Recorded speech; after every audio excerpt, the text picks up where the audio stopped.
오늘 말씀 서두에 나라 이야기를 조금 하겠습니다.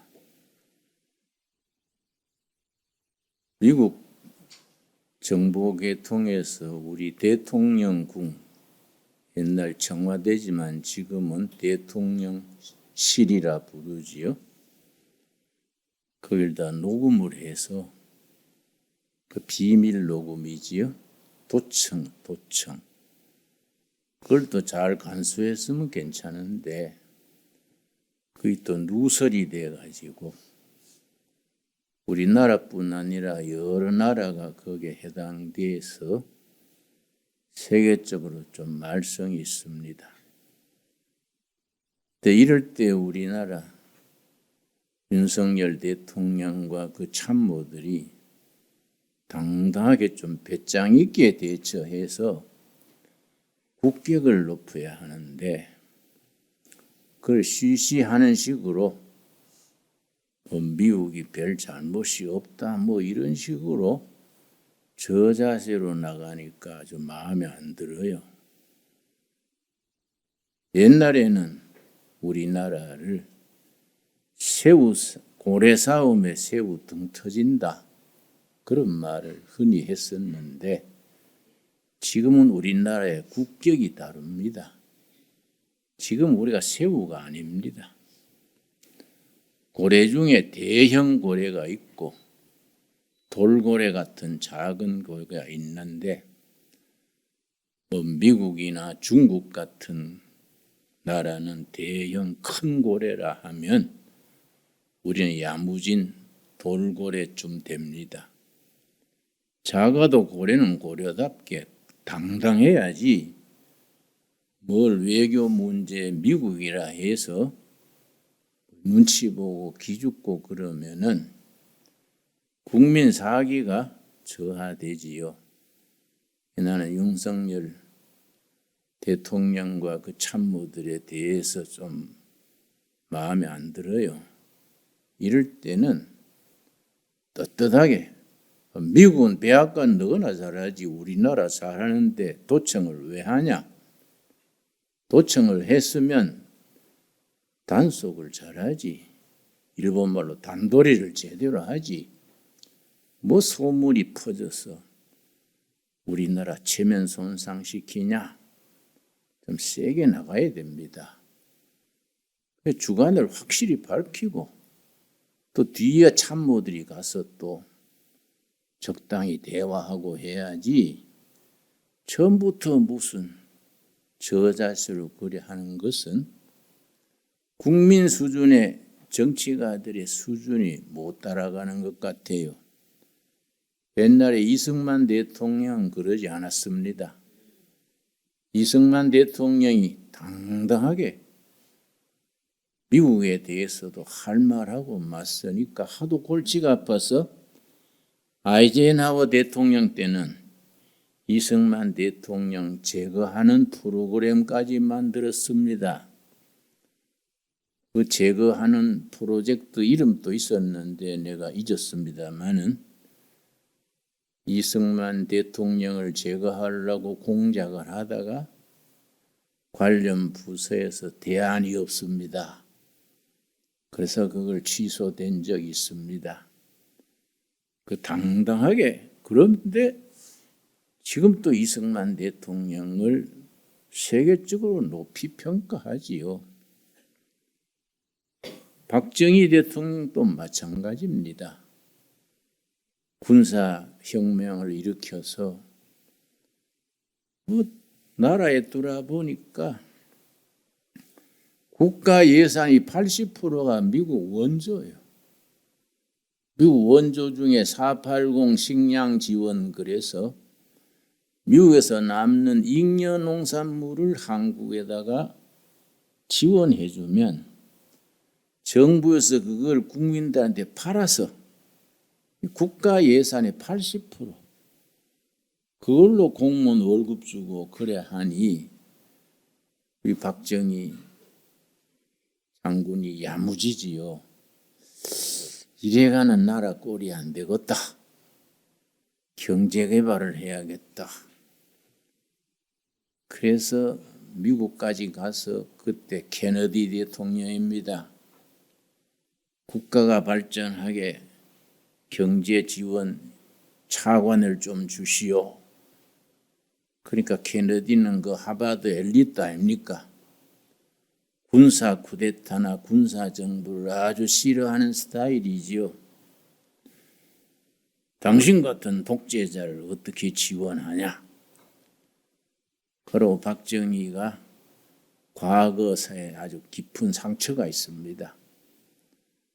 1948년에 해방 이후 3년 뒤에 여수에 14연대 반란 사건이 있었습니다. 그걸 여순 반란 사건이라 그러는데 나는 그렇게 부르지 마라 그래요. 여순 반란 사건 그러면 여수 순천 시민들이 반란한 것 같은데 오해하기 쉽다. 여수에 주도하는 14연대가 반란을 일으켜서 시민들 괴롭힌 것이 그 사건인데 그래 말하면 되냐? 저는 그래 주장합니다. 그런데 여순 반란 사건이 참 그것이 나라의 운이지요.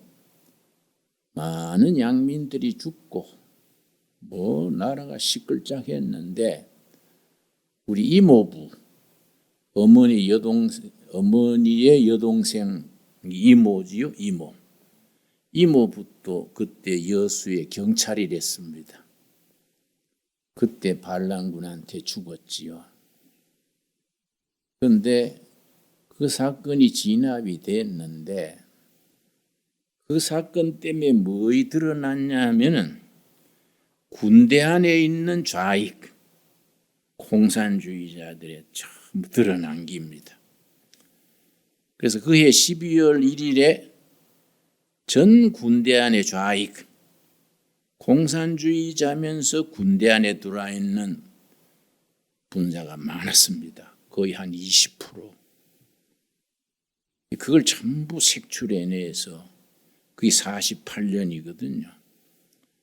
그 뒤에 1년 반 뒤에 6.25 터진 거예요.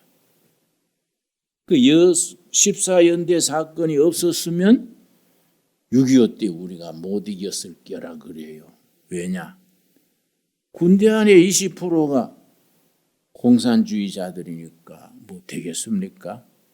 60살 나이 났기 때문에 군대 안에 숙군 다 뽑아낸 거예요. 뽑아내는데 군대 안에 군사 책임자 박정희 소령이 그때 소령 박정희 소령이 남노당 그래 남조선 노동당 남노당의 군대 내 군사 책임자래. 이게 드러난 거예요. 그러니까 이건 뭐 심각한 문제지요. 이 조사하다가 그게 발견에 대해서 사형 선고를 받았지요. 그런데 그 상관들이 너무 아까운 거예요. 송요찬 같은 이런 상관들이 이 사람 소령이니까 중령, 대령장 있을 거 아닙니까? 이 사람이 희생되기는 너무 강직하고 정직하고 일머리도 알고 아까운 사람이라 생각해서 그 위에 상급자가 내가 책임질 테니 이 사람은 살려줍시다.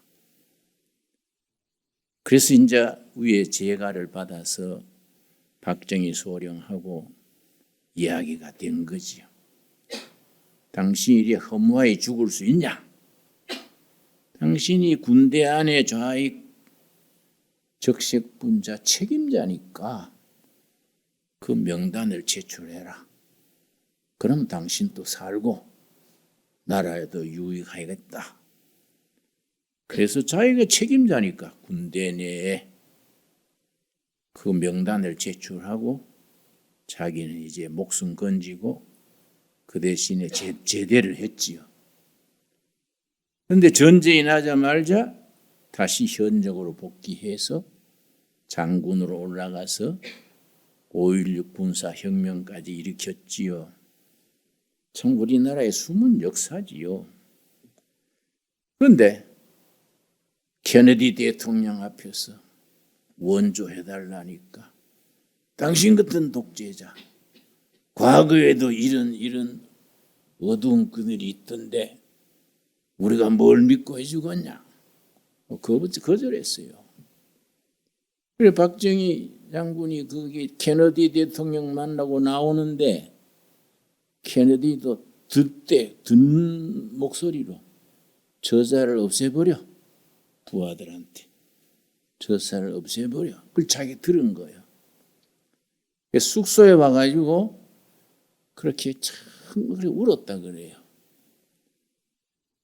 그런 역사. 또 일본의 재정을 좀 지원해 주시오. 그러니까 일본이 한국이 잘 되는 걸 좋아하겠습니까? 안 해준 거예요. 그러니까 나라는 이렇게 해야겠는데 자본이 없으니까 독일에다가 요청한 거지요. 이승만 대통령이 잘한 것은 대통령 된 뒤에 미국에 갔다가 MIT 공대를 찾아갔어요. 그 찾아보고 바로 이거야. 나라가 살려면 이런 엔지니어, 과학자를 길러야 하는구나. 그 참 살기도 어려운데 몇십 명씩 미국 유학 보내고 독일 유학 보냈습니다. 근데 이제 독일에 보낸 유학생을 통해서 그 나라에 우리가 좀 경제가 일어나려 하는데 차관 좀 교섭해봐라. 장학생 중에 한 명이 자기 교수가 경제에 밝고 정계에 밝은 분이니까 교수님 우리나라의 차관 얻도록 좀 추선해 주십시오. 하도 간청하니까 연결을 해준 거예요. 산업자원부 같은데. 그랬더니 그쪽에서 뭐라는 거 하니 다 같이 분단 국가라 동정에 가는데 차관으로 빌려줘야겠는데 뭘 믿고 빌려주냐? 국제은행이 보증을 하면 빌려준다. 그러니까 한국이 빌려줄 나라가 어디 있습니까? 차관 어디 보증을 누가 써줍니까? 그때 나이지리아, 가나, 사우스 코리아가 꼴찌로 세 나라가 제일 꼴찌요. 나이지리아, 가나, 사우스 코리아. 제일 밑바닥 가난한 나라에 누가 보증 서줍니까? 은행마다 거절하는 겁니다. 나중에 사정을 하니까 그러면 너 그 나라에 실업자가 많지? 예, 깔린 게 실업자지요. 그러면은 광부하고 간호사들 보내주면 그 사람들 노임을 담보로 돈 꿔주겠다.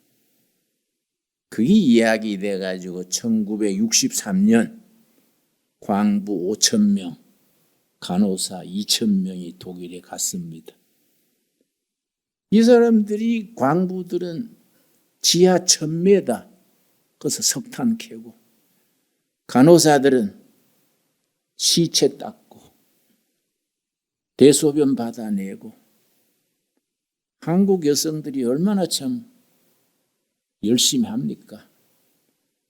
마침 그때 집권당이 기민당이에요. 기독교 민주당. 기민당 원내 총무가 병이 나가지고 입원을 했는데 담당이 한국 간호사랬어. 얼마나 지성껏 돌봤든지 그 기민당 원내 총무가 감동해서 당신은 코리아에서 온 너스가 아니다. 에인절, 코리안 에인절, 천사다, 천사. 퇴원하면서 이런 국민들이 있는 나라는 우리가 도와줘야 된다. 그래서 그 다음에 1964년에 박정희 대통령이 독일에 초청받아 간 겁니다. 그런데 비행기가 없잖아요. 그래서 미국에 비행기를 한 대 전세를 냈어요.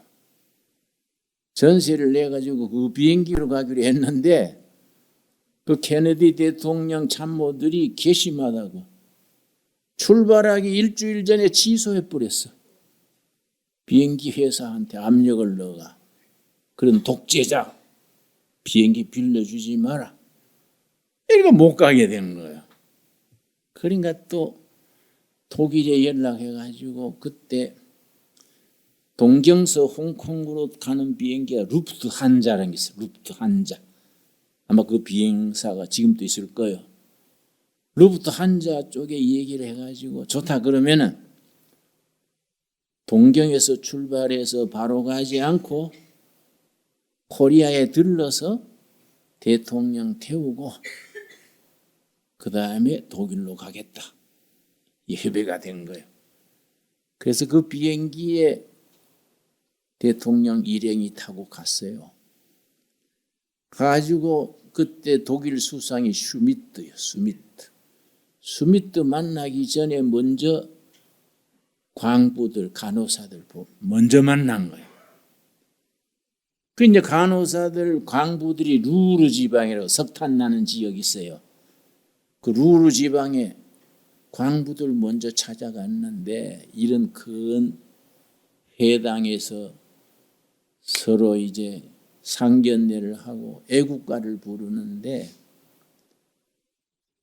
이 광부들 간호사들이 우느라고 애국가를 못 불러. 애국가를 하나님이 보호하사 그때 가가는 뭐 통곡을 하고 유경수 여사도 울고 대통령도 울고 우느라고 찬송가를 끝이지를 애국가를 끝이지를 못했어요. 그 간호사들이 유경수 여사 붙들고 여사님 우리 집으로 데려가 주세요. 독일에서 뭐 하겠습니다. 그 유여사는 또 따덕거리고. 그 대통령이 그때 광부들 만나고 돌아가면서 아주 엄니를 물고 결심했다 그래. 내가 목숨 걸고 나라를 살리겠다. 그래서 이제 스미트 수상을 만났는데 박 대통령이 터놓고 얘기했어요. 수상님, 나는 군인입니다. 군인은 거짓말하지 않습니다. 돈 좀 꿔주세요. 보증할 은행이 없어서 안 준답니다. 우리가 그 정도입니다. 군인의 명예를 걸고 갚습니다. 돈 꿔주세요. 2억 4천만 마르크 차관을 받았어요. 그게 이제 우리나라의 경제에 일으키는 시드머니, 시드는 씨앗이 된 거예요. 그 출발하기 마지막 날 유학생들을 모았어. 그 유학생들이 어떤 유학생이냐 하면은 이승만 대통령이 대통령 된 뒤에 그 어려운데도 미국에 독일에 유학생 보냈던 그 독일 쪽의 유학생들을 모았어. 모아가지고 대통령이 식사 대접하면서 여러분이 나한테 할 말이 없느냐. 그러니까 유학생 중에 김재관 이 애국자입니다. 서울대학 기계공학과 나와가지고 이승만 장학생으로 독일 가가지고 뮌헨대학의 금속공학과에서 박사를 받았어. 그래서 독일의 유명한 철강 회사의 연구원으로 들어갔는데 이 사람이 우리 조국 코리아도 나라가 되려면은 제철소가 있어야 된다. 그래 한국 제철소 건설 계획서를 세웠어. 혼자서. 그런데 대통령이 만난다 하니까 그걸 가져갔어. 박정희 대통령이 나한테 할 말 없냐 하니까 갖고 나가서 각하. 우리나라가 발전하려면 쇠가 있어야 됩니다. 쇠는 산업의 쌀입니다. 그냥 농사 짓는 나라로서는 가난을 벗어날 수 없습니다. 제철서를 씌워주세요. 내가 그 계획서를 만들었습니다. 대통령이 읽고 감탄한 거예요. 그 당신 이름이 뭐냐? 예, 김재관입니다. 당신 이 계획서 만든 거 보니 내가 가서 빨리 당신을 초청할 테니 우리나라에 일하라고. 기후해가지고 뭘 세웠냐? 키스트, 한국과학기술연구소. 나중에 카이스트가 됐지. 그걸 세울 때 해외 유학생 박사들을 15명을 뽑았어. 대통령보다 월급을 3배, 4배 더 주고 유치했어. 제1호가 김재관 박사예요. 그 김재관 박사가 와가지고 대통령이 청와대 불러가지고 임자.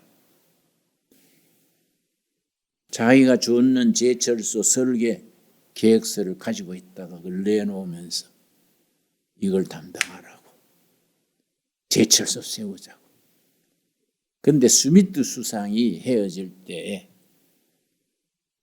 2억 4천만 마르크 차관을 주면서 일본하고 손잡으시오. 그랬더니 박정희 대통령이 일본이 우리를 종살이 시켰는데 손잡을 수 없지요. 그러니까 옛날 생각하지 마세요. 프레지던트 박. 우리 독일은 프랑스하고 36번 전쟁했습니다. 나폴레옹 때 우리를 얼마나 짓밟은지 압니까? 그래도 지금 우리는 친구 나라가 됐습니다. 옛날 얘기하지 말고 미래를 위해서 일본하고 손잡으세요. 그게 1964년 12월이요. 기후하자마자 김종필을 일본에 보내가지고 한일 협의를 했어. 옛날은 옛날이고 옛날 거 보상 어느 정도 하고 국교를 열자. 그래서 일본에 보상금 5억 달러, 또 경제 차관 2억 달러, 7억 달러를 받아들였어. 그런데 거기에다 합의하는 문서 뒤에 이면 합의서 뒤에다가 이것으로 나라 대 나라 개인까지 과거는 다 없던 걸로 한다. 그 뒤에 썼어요. 이면에. 그러니까 일본은 그걸 끝났다는 거지. 그때 썼으니까. 우리는 자꾸 정권 바뀔 때마다 사과해라.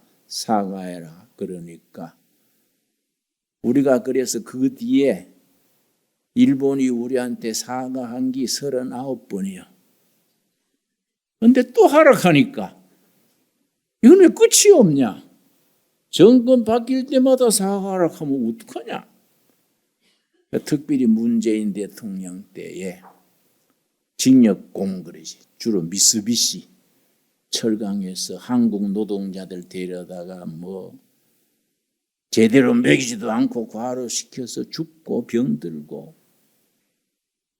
그러고 또 전쟁 끝난 뒤에는 얼마나 못된 짓 했냐 하면은 일본 나라보다도 그중에 못된 녀석이 징역공들이 해방돼서 귀국하니까 배가 아파가지고 배가 출발하기 전에 배 밑창에 구멍을 뚫었어. 500명이 탔는 배인데 전해탕 오다가 다 몰살했어요. 그런 과거를 생각하면 우리가 정말 빼꼬리 쑤시지요. 그러나 박정희와 그 사람들이 잘했어요. 그걸 가지고 포항제철, 경부고속도로 그걸 닦았지요. 근데 포항제철을 일본 기술자들이 와가지고 감독을 하고 지도를 하는데 그 일본 사람들이 그 곤조라는 게 있잖아요. 곤조. 우리말로 뭐가 적당한 말입니까? 응? 일본 사람들이 버릇이 나쁜 버릇이 있어요. 일본말로 곤조라 그러는데 기술을 가르쳐 주지 않는 거예요.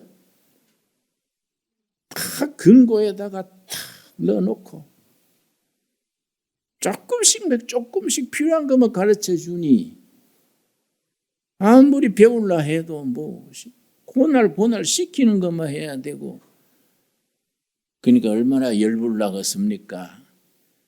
그런데 김재관 박사의 기술자의 포항 제철을 담당했던 사람이 누굽니까? 박태준이 이제 박정희 사단장 할 때 밑에 참모를 했거든요. 아주 참 그 사람이 훌륭한 군인이요. 임자가 포항 제철을 맡아서 김재관 같은 엔지니어 데리고 일으켰어.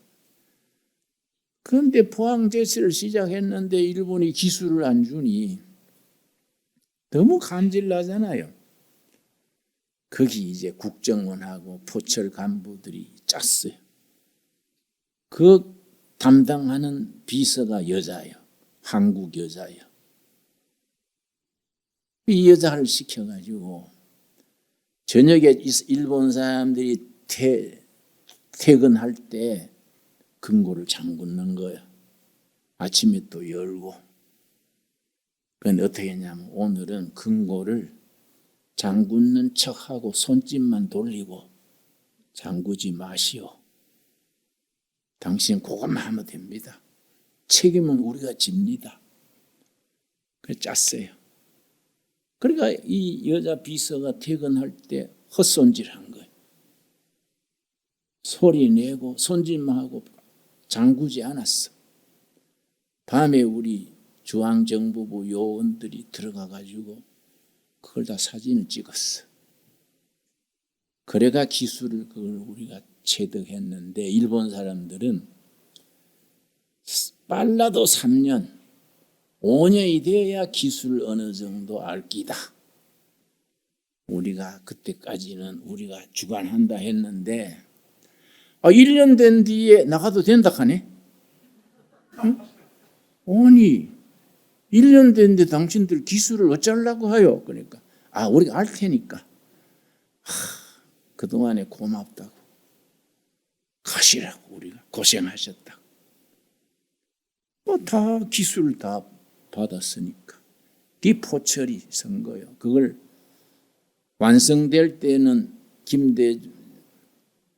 우리 박 대통령이 죽었어요. 그래서 박태준 소장이 김대중 묘소에 찾아갔어. 포철 다 완공한 뒤에 그 묘소 앞에서 딱 경에 붙이고 각하 임무를 완수했습니다. 그러고는 거기에 무릎 꿇고 대성통곡을 했어. 이 우리 역사입니다. 역사. 그 김재관 박사한테 그 뒤에 이제 박정희가 그 카트를 만났어. 카트가 한국에 왔는데 카트가 미군 철수하겠다 그러네. 아이고 이 미군이 있어야 우리나라 북한군을 방비를 합니다. 그랬더니 당신 같은 딕테이터 독재자가 있는데 미군을 둘 수 없다. 그러니까 박정희가 한숨을 쉬면서 나는 독재라 치고 나보다 10배 더 험한 김일성 생각해서 미군을 그냥 넣어주세요. 그러니까 안 된다고. 나는 당신 같은 독재자 있는 나라에 미군을 둘 수 없다고 고집 피우니까 박정희 대통령이 오케이 빼가시오. 우리 자주 국방하겠수다. 카트 갖는 그 다음날 국방과학연구소를 세웠습니다. 그걸 영어로 ADD 그래. ADD. 국방과학연구소를 세우면서 거기 기술 책임자를 독일에서 온 김재관 박사를 소장으로 시켰어. 무슨 수를 쓰더라도 자주 국방 무기를 만들어라. 그래서 국방과학연구소를 만들었는데 그 개소식 하는 날 김재관 기술 담당 그 참모들이 일부러 한산도 이순신 사당을 찾아갔어요. 한산섬 이순신 사당을 찾아가서 거기에 상체를 놓고 소주를 부으면서 장군님이 조국 위해서 목숨 바쳤듯이 우리가 자주국방으로 나라 지키겠습니다. 그 참배하고 국방과학연구소를 시작했습니다. 그런데 미사일을 만들었어요. 미사일. 미국이 못하게 하니까 비밀로 만들어가지고 첫 번째 실험을 하는데 이 기술 부족이 미사일이 하늘로 올라가야 되는데 그 자리에 터져버렸어. 아까운 과학자들 6, 7명이 거기서 폭사했어요. 그런 과정을 거쳐서 나온 것이 한국 미사일입니다. 지금 북한 미사일 하지만은 정막도에 게임이 안 됩니다. 한국 미사일은 알아줍니다. 중국 사람들이 감탄하니까. 그런 역사에 우리가, 나는 우리 역사에 보이지 않는 하나님의 손길이 우리를 도우신다고 믿습니다. 그런데 우리가 잘해야 돼요. 그런 선배들의 기상, 포부, 정신을 가지고 우리가 고래싸움에 새우 등 터진다 그런 소리 하면 안 돼요. 우리 경제력은 세계 8위, 9위입니다. 세계가 인정하는 게 국력 비교가 우리는 6등. 미국의 뉴스라는 그 기관에서 지난해 발표했지요. 85나라의 국력을 비교했는데 1등은 미국, 2등은 중국, 3등은 러시아, 4등은 독일, 5등은 영국, 6등이 코리아예요. 7등이 프랑스, 8등이 일본이에요. 9등은 아랍에미레이트, 10등은 이스라엘. 일본이 야단났지.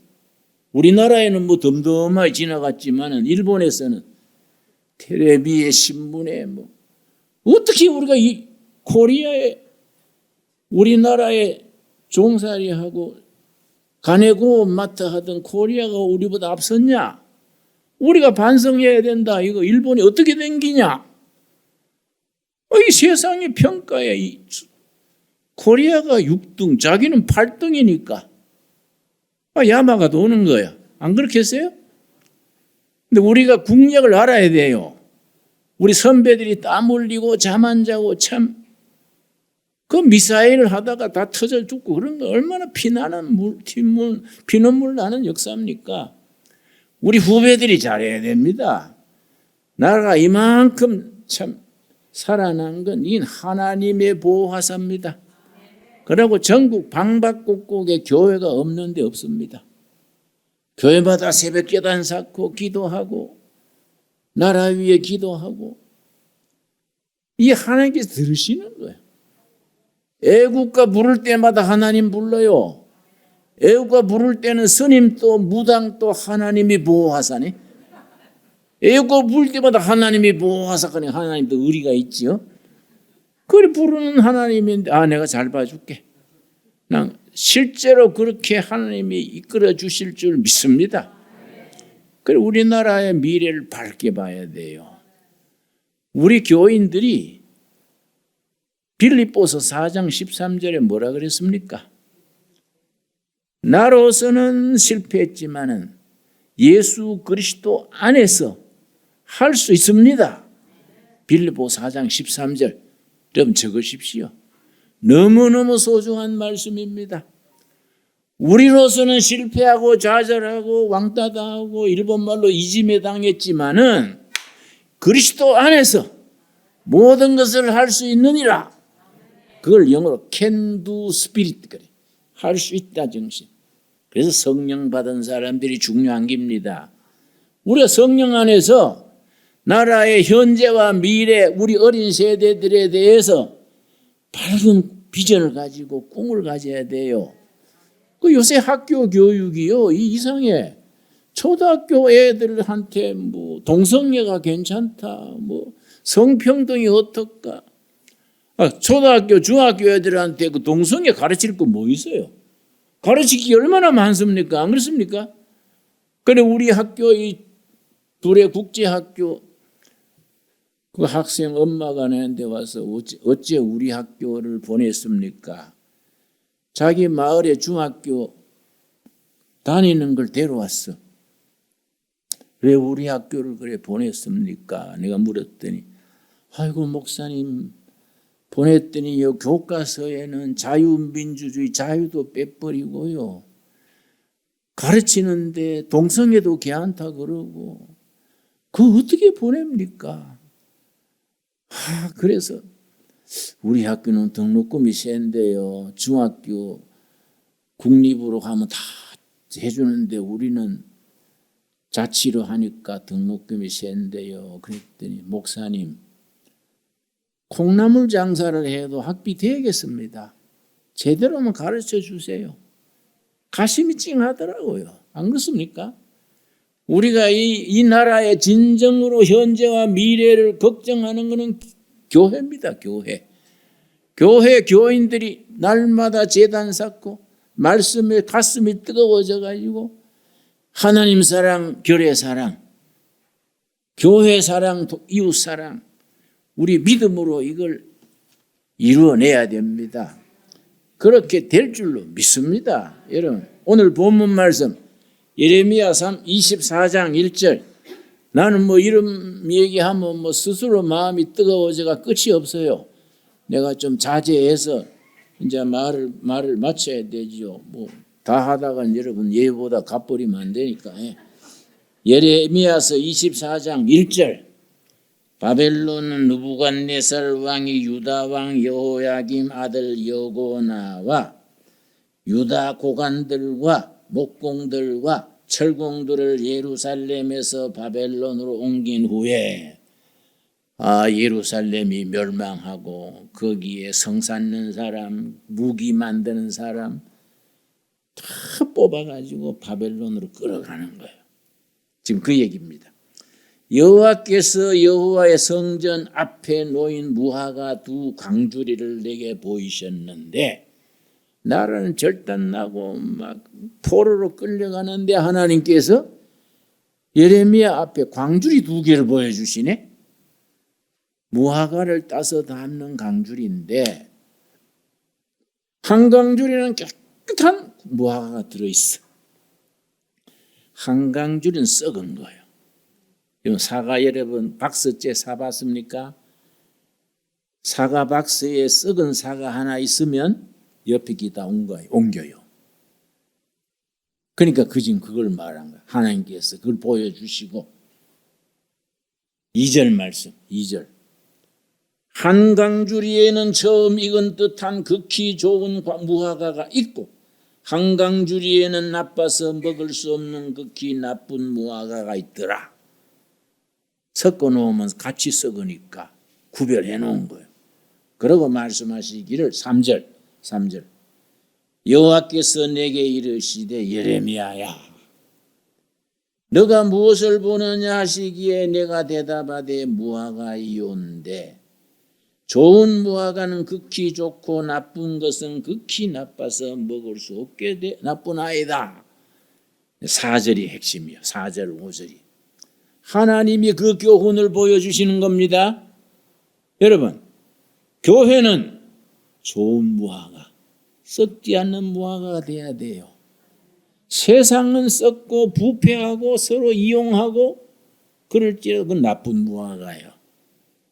정치계, 교육계, 세상은 뭐 썩고 부패해도 교회는 썩지 않는 무화과가 돼야 돼요. 그 썩지 않는 무화과를 가지고 세상을 바꾼다 해요. 하나님이 그걸 보여주시는 겁니다. 여러분 세상에 안 알아줘도 떼부자가 안 돼도 정직합시다. 부패하지 말고 썩지 않는 좋은 무화과 됩시다. 그러니까 우리가 잘난 사람 없지 않습니까? 응? 우리가 세상적으로 우리가 다 바닥에 서는 민초들이지요. 그러나 하나님 보시기에 썩지 않는 무화과가 되면 서시는 거예요. 세상이 썩고 상처나고 해도 썩지 않는 무화과가 되면 하나님이 쓰셔가지고 세상을 바로 세우는 겁니다. 4절 5절 여호와의 말씀이 또 내게 임하니라 이르시되 이스라엘의 하나님 여호와께서 이와 같이 말씀하시느니라. 오늘 우리 두레교회 온라인 두레교회 성도들에게 주시는 말씀으로 받을 수 있기 바랍니다. 내가 이곳에 옮겨갈 때에 땅에 이르게 한 유다 포로를 이 좋은 무화과 같이 잘 돌볼 것이라. 예루살렘의 사람들 포로로 끌려가면서 하나님께서 왜 포로로 끌려가게 하느냐? 놔두면 같이 썩기 때문에 안 썩는 무화과로 뽑아서 바벨론에 데려다 놨다가 거기서 다시 돌려보내서 무너진 역사, 썩은 역사를 바로잡으려 한다. 기맥힌 말씀이지요. 오늘 우리에게 주시는 말씀으로 받을 수 있게 되기 바랍니다.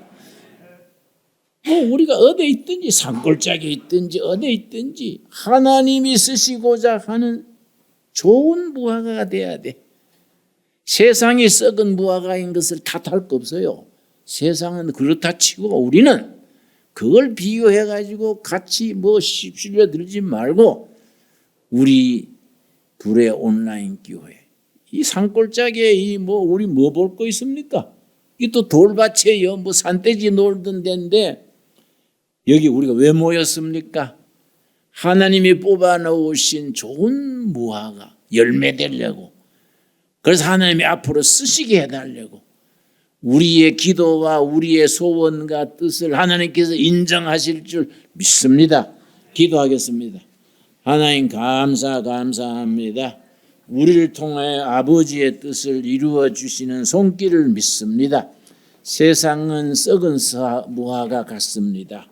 주님의 백성들이 이 산골짜기에서 좋은 무화과, 썩지 않는 무화과, 바르고 싱싱한 무화과가 되어서 세상을 바로잡는 일에 하나님의 도구가 되게 하여 주시옵소서. 내게 능력 주시는 자 안에서 내가 할 수 있느니라. 아멘. 믿음으로 순종케 하여 주시옵소서. 예수님 이름 받들어 기도드렸사옵나이다. 아멘.